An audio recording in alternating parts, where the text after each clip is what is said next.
Hello, beautiful souls, and welcome to Healing with Hila. This is your space for aligning, expanding, and reconnecting with who you truly are.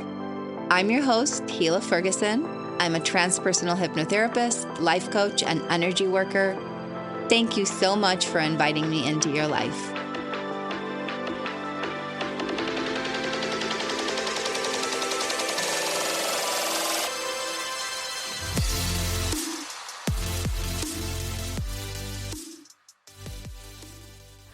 I hope everyone had such a wonderful start to 2026. We haven't talked since, and I'm just so excited to be here and to talk and explore today's subject with everyone. I have been meaning to create an episode with this for a while and just kept tuning into my divine guidance for that right time. And here we are today talking about it. So I really want to open us talking about AI and in general, just my personal journey and what I've been receiving from my guides around this. And I have a feeling we're going to do a series around it because they keep showing me more and more layers and revealing more and more pieces for me. But we will start from the beginning, which is my story, and kind of how I navigated through this relationship in a way and where we are today. So, in the beginning, when I feel like everybody were playing with like the pictures, AI stuff, and shifting themselves. And I feel like that was the beginning of at least my observation of it kind of coming out. I abstained, like I stayed away. I didn't really want myself shifted in any way. It just didn't feel right. And so I never played with it, but I didn't have strong opinions for or against, especially since I saw people having fun and I saw the value in my loved one who lost loved ones and seeing, an idea of what they might have been looking like and just the miracles around cleaning up pictures and the technology around that. So I did not have a lot of feelings. I just knew I didn't want to participate. And time continued and things evolved. And I feel like I wasn't really even super plugged into what was going on. And then last October happened, last 24, and I got the whole download from my guides around stepping more into impact, creating this podcast, and doing all those things. And it was literally while my sister was visiting, and I haven't seen her in a year and a half. She was here and we were chatting, and she told me about ChatGPT. And she's like, don't you know about it? And I'm like, no, I have no idea what this is. So she kind of introduced to me that other side of AI, right? The writing, the basically my robo assistant, as I've known to call it now.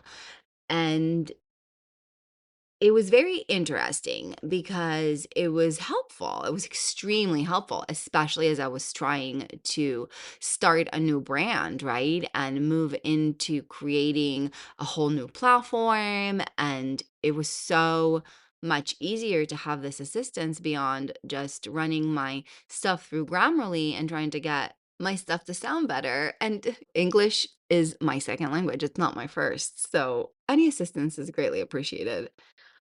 But at that time, I was also beginning to get more introduced to the destruction of AI, specifically to the environment and what it does to our water resources and everything around that. And I remember feeling extremely conflicted. And I decided that I'm going to be very mindful in how I use it and how much I use it.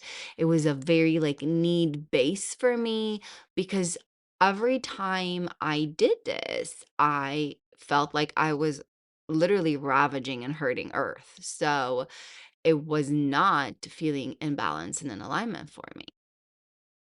And I felt a tug within, like I felt a pull to get a deeper understanding of it. Because on one hand, my guides kept pushing me towards it.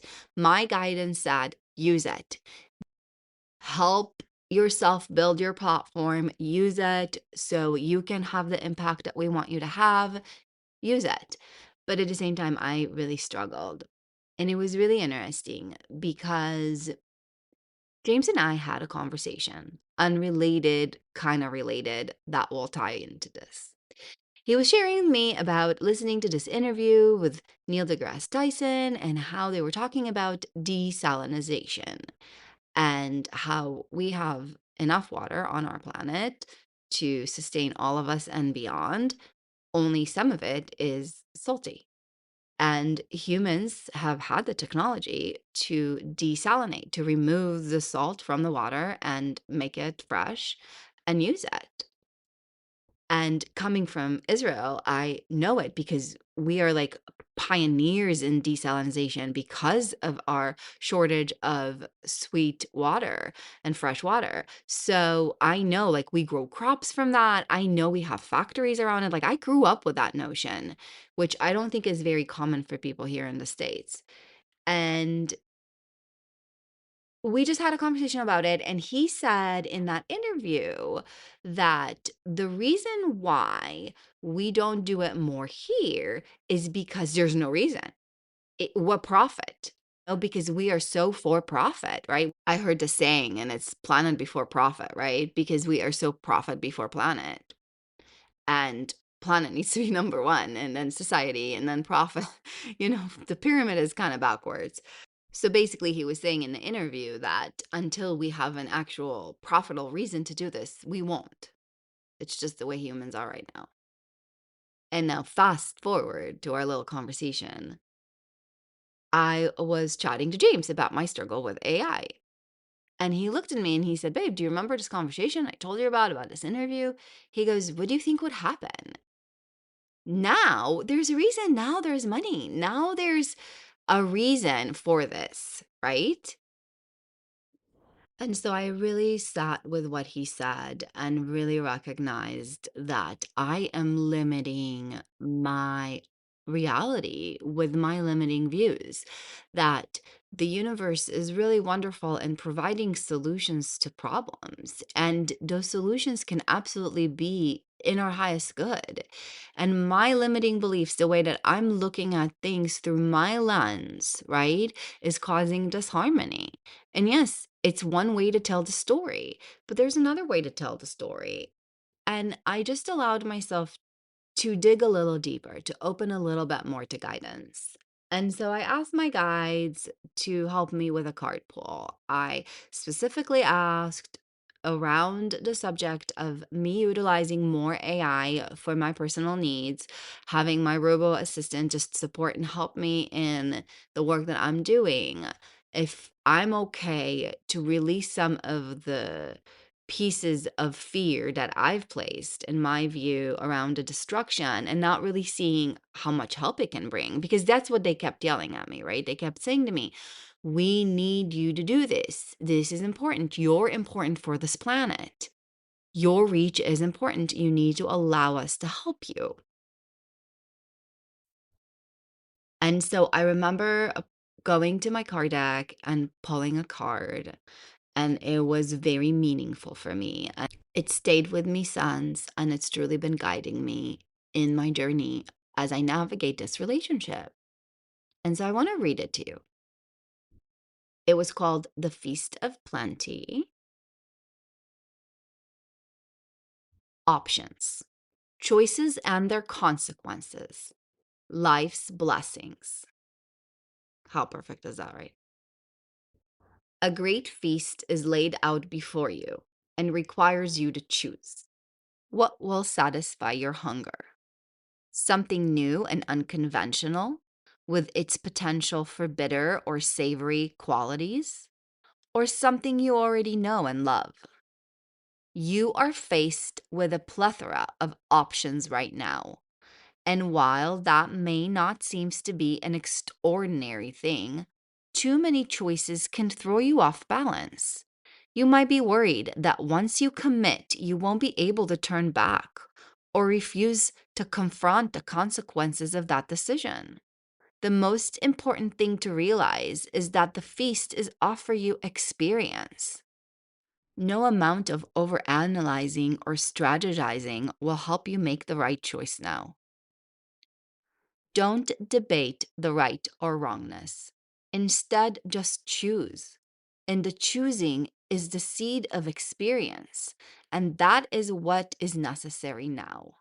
Sour, bitter, sweet, savory. What matters is relishing the experience until you digest all that your choice is offering you right now. Only one warning: avoid the same choice if it keeps you hungry. If something didn't feel good or does not bring you what it seemingly promised, do not choose that again. The experience will only repeat itself and you will have more than a bad taste in your mouth. The feast is yours to enjoy. You can always go back for more when you're hungry again, for life's blessings are ever available to you and calling your name.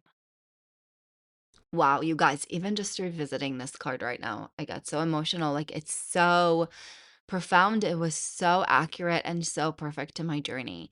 And allowing it to guide me, allowing myself to just say yes to this feast, right? To just say, you know what, I'm gonna just say yes and explore this and see how it can serve me and help me and support me. And if it doesn't feel right, I'm going to listen. And if I hate it, I'm just not gonna do it again. And it's been magic because look where I am right now. And we will talk a little bit more about this magic unfolding for me. And so saying yes and really allowing that to support me has been everything because being a full-time mom, running my hypnotherapy coaching business, as well as my social platform, Patreon, and this podcast, Healing with Hila, and my exclusive podcast, Midnight Thoughts. And I teach meditation once a month and have those available in my shop. Um, I needed help. And my robo assistant has been coming through and helping me so incredibly so and so, so much. And it's been wonderful to just know that I don't have to figure this all out alone. And right now, it's not a human assistant, it's a robo assistant. And that is very okay. It's very okay for me right now. And there were so many pieces that continued to unfold for me in this, right? Because then in July, they pushed me into TikTok and into this social platform that made me have to use more AI stuff, which is really funny too, because even my podcast program that I started with that was really Podcastle, AI, funny enough, has now kind of rebranded. I don't even remember their recent name, but they're becoming like fully AI, like generation, whatever company. And it's funny because this is truly the fist of plenty. They have stuff like they have voice generators, like type, and it would speak it in your voice. And I have not tried. I don't want to. It doesn't feel good. Those are the pieces on my table that I'm like, nope, not until it feels good. I don't wanna taste you, it's very okay. But yes, definitely, I'm gonna use my noise scrub AI to help clean up my podcast, and I don't have to manually EQ stuff or to help clean up my meditation. And then it became, I'm running a social platform without any idea how to do it. So now you can help me with hashtags and captions and all those things that I have no idea how to do. And I didn't really want to spend a lot of time in learning. And so now it's supporting me in this way. And then music is coming my way. And I noticed that this music is generated with AI. I knew it was. And then they pushed me to do that. And now I've explored into that part of the feast. And all of these pieces that they weaved for me around this, if I didn't say yes and didn't really just open up to my own judgment for every piece and how it feels, I don't necessarily think that I would be here today. I don't think that I would have been able to get the same amount of resources and help with the limited resources I had at the time to really be where I'm at. And it's interesting because James and I have been talking about the music piece as well, right?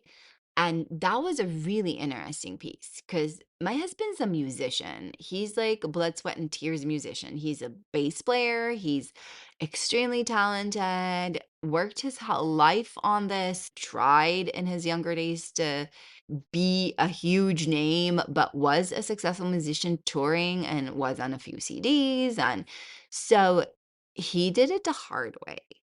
And here I am putting some prompts into a computer and it spits out songs. And 2 days later, it goes viral. And it's everywhere now. And it's exploded and reached an insane amount of human beings in an insane amount of countries all over the world and beyond, right? My wildest dreams. And I think that it was kind of, again, an interesting piece that I had to sit with and say, what right do I have, right? No, I barely did anything. I just dreamed it and it happened.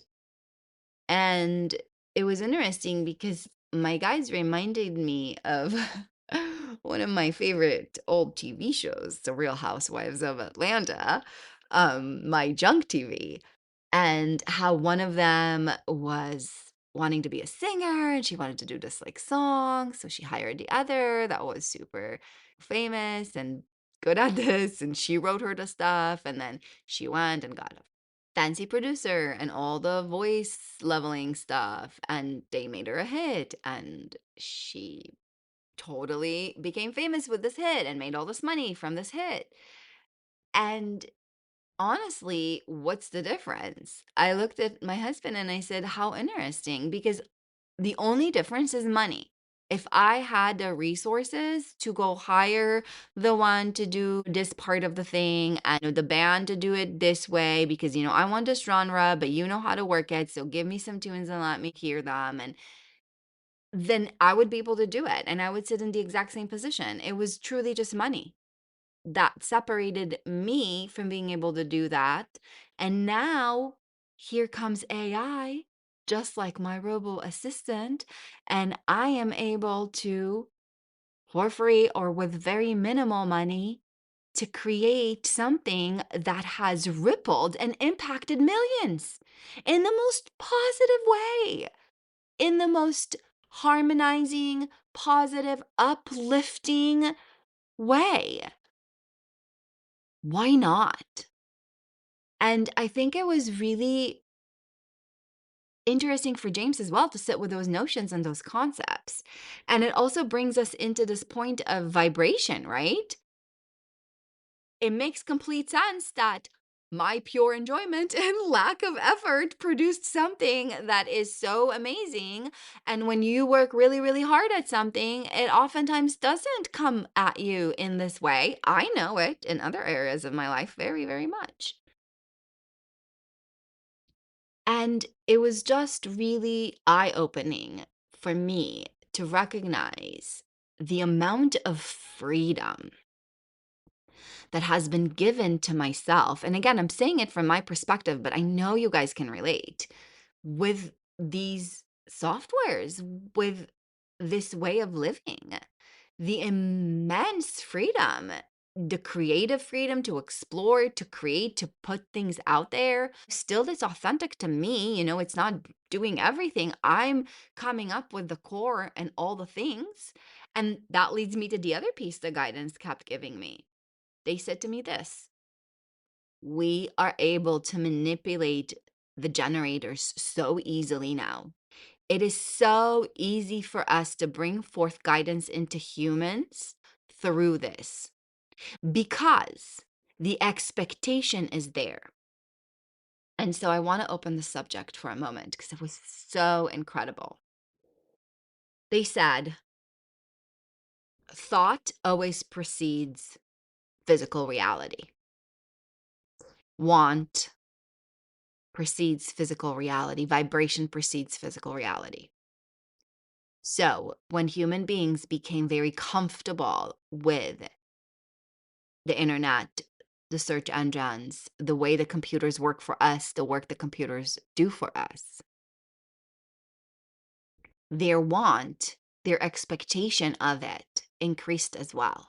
Collectively, It just made sense that the next phone is going to be better and do more. It just made sense that the next AI robot that's leading, your music is going to be more and do more. It just made sense because you've already got used to seeing the landline turn into the cordless phone, turn into the cell phone, turn into the smartphone. Like you got used to seeing that. It happened so rapidly that your expectation of it to continue to evolve is already here. It's already very much present.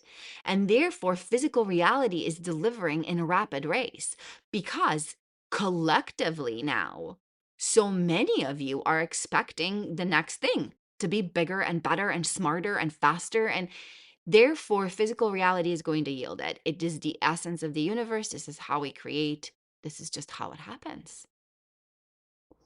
And it was so profound for me. And so they said, so now you expect an article to be spit out at you in 15 seconds, something that took you 5 hours to do. The expectation is there. And again, the next level, of course, why not? Right?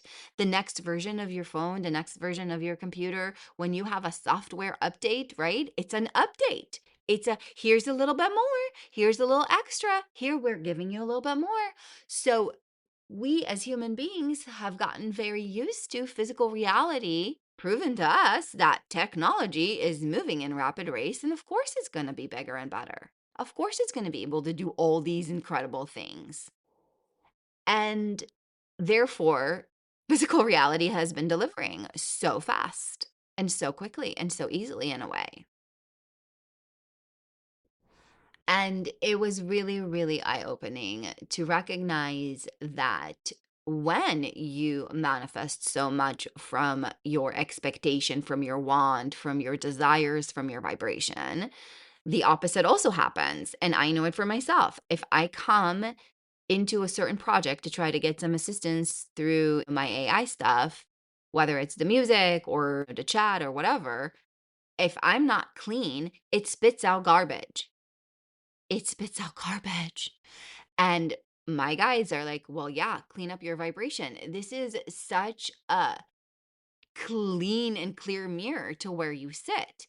And when you're in a space of complete harmony and untether and relax and let go and just allow the real right prompt to flow from you, the answer that comes through is gold. It's magic. The song that went viral, I tried to change. It came out like magic. I barely worked at it. Literally, I think it was like the second version, but it was so short and I wanted more and I kept trying to fix it and I couldn't. And I left it be and it's incredible now. But it was truly my guides delivering. It was my guides delivering, putting it through without me needing to do much. And they're doing it to me now with my little mandala visuals for my stuff. And there's just beauty that's happening when I'm in alignment. And when I'm not in alignment, it's garbage. It's awful. Like, really, it's not good. It completely misses the idea or it just generates something terrible. And it's been really wonderful to allow myself to be very mindful of my frequency because my guides mirror it back to me very much so through the AI engines. And I think you guys can relate to that. I really, really do. So I want to end with this piece that has been brewing. And again, I think we're going to have to do another episode the more I'm going to step more into it. And it's this feeling like I've done this before. I really believe that I was part of a culture and a society that has progressed with this technology before. And I believe that we destroyed ourselves. I haven't fully stepped into my Atlantic life, but I do believe that I was in Atlantis. My soul has brought me memories from that time, but I don't have the full clarity of a regression, which I really do want to do with my friend eventually and dive a little deeper when the time is right, because Spirit has been bringing forth pieces from that right now. And they've showed me that there's a piece within me that is still a little afraid. And rightfully so, because we did call in destruction. And the destruction came through the shift in our planet we effed up the balance of the planet. And that's why they told me that my initial fear around saying yes to AI was so rooted into effing up the planet. They said to me that it's not necessarily going to happen the same way, that we have the ability to tip the scale, to shift it, and that's why they wanted me to use this for mending and healing. They said that I'm in a space now where I can take this and utilize the AI technology to bring the planet together, to raise the frequency, because the people, for instance, who gravitate to my music, who listen to my stuff, are very spiritual people. And they are people who will tend to be planet before profit in a way, because profit comes with planet. No, they don't need to be separated. It's just the awareness of the care that we have and the untethering that then brings us the abundance. And then the abundance comes to those of us who care for the planet. So I really want to make that clear. The idea of planet before profit does not mean that you need to be poor. On the contrary, I want the higher frequency beings on this planet to move into their abundance and their richness, because millionaires can help millions of people and milliardaires can help milliards of people. And so allowing that to truly be the essence of who is now moving into that space. And I am excited in understanding a little bit more my own past and my own journey in playing this role in a society that has advanced with technology and rapid race and ended up messing it up a bit and breaking the planet. And I would like to understand it more so I can be more on the mending side right now and just be aware and awake to what is happening. So I will definitely keep you guys posted if I find out more about those pieces. But yeah, they kept showing me too that how interesting that quartz, right? Quartz truly leads our machines. Quartz is in our chips, quartz is in our AI machines. Quartz as the crystal is a big part of the technology advancement of our culture and our people. And that is very much connected to the stories of Atlantis and Lemuria and those other civilizations. I think it would be really exciting to explore a little bit more of. And I'm just going to continue to be very aware of my feast of plenty and just scan those pieces as they're being offered to me, if it feels good or not. And I really encourage you guys to do the same. I love sounds to manifest as it's growing now. I'm able to layer healing hertz and create with them and put them in my class and my meditation with the intention of the journey that I'm guiding. The magic that's been unfolding for me because of AI technology has been incredible. And it's been really interesting also as a mother, watching my kids interact with robots and also finding my own self and putting the boundaries where I feel like are needed. And again, that feast, teaching them how to navigate this life with all these robots. So, like I said, I do think that we're going to have a few more episodes exploring this space. And I would love to hear from you guys too, just your experience or anything else you would like to explore around the subject or anything else. I really hope you enjoyed this episode and that it brought some insight and got you thinking. I'm sure you can relate to some of my own experience. And as always, thank you so much for joining me today. I'm so excited for this year for us. We're going to have so much fun together. I know exploring so many cool and interesting moments and ideas. And like always, I am here for you, open and receptive to anything. Thank you so much for sharing space with me. Thank you for joining me. And thank you for inviting me into your lives. I hope you enjoyed this episode of Healing with Hila. If you'd like to hear more like that, join me on my Patreon page for exclusive content and my mini podcast, Midnight Thoughts. I'd love to hear more from you. Leave in the comments anything you would like for me to discuss in future episodes. Thank you so much for inviting me into your life. So much love your way.